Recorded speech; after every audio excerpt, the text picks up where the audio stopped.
potassium at present is not, the reserves are sufficient.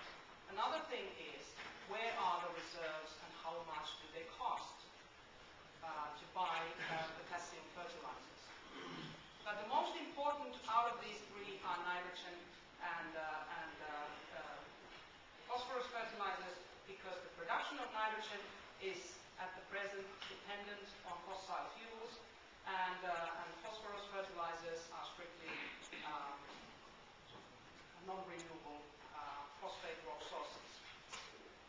So this is the rationale behind why Ecosan, why the reuse of nutrients is important.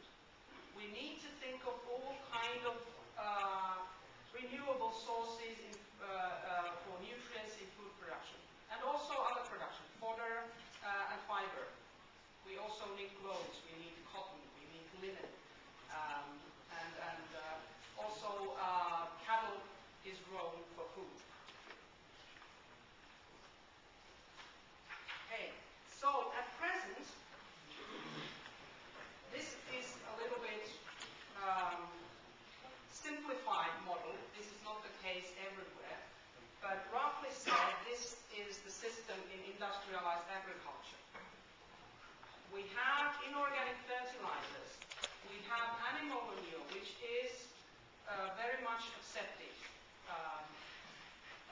Not a problem to use animal manure as fertilizer, which is used in agricultural fields to produce crops.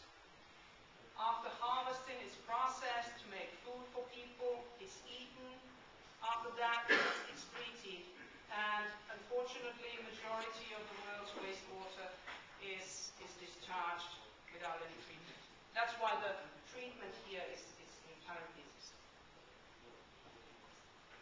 10 to 20% of the world's wastewater produced is treated, but the majority is not treated, and then it's discharged either to the soil or to water bodies. So you can see this is open system. The balance, it's not in balance and it's not closed. The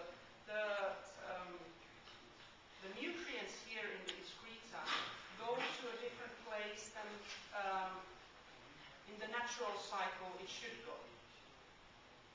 And of course it causes these health risks that we have already heard of. Another important point is that because we have these fertilizers are non-renewable, last year, at the end of last year, we had an enormous peak in the fertilizer prices, which resulted in peak in food prices, and that caused even riots in certain parts of the world.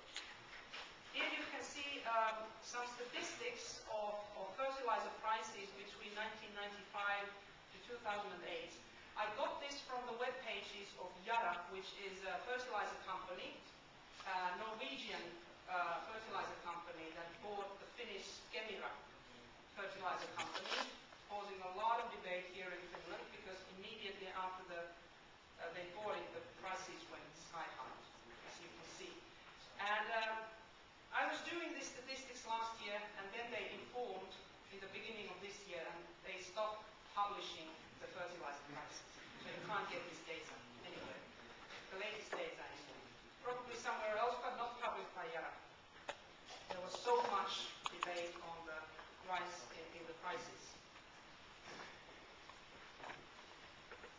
Well, when the prices of fertilizers increase, it means that also the prices of food increase, which results in a situation we have to pay more. And the question is, can we afford to pay more for food so that we can have the nutrition that we need? This was a Finnish table. I have translated the most important parts of this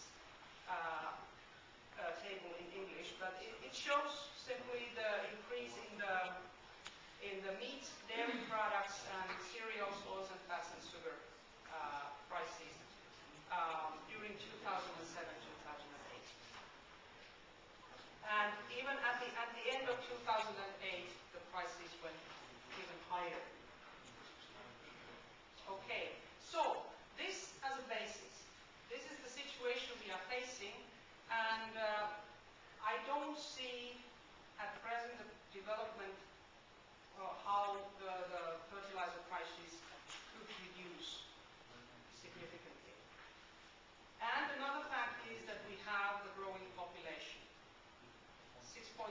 6 billion and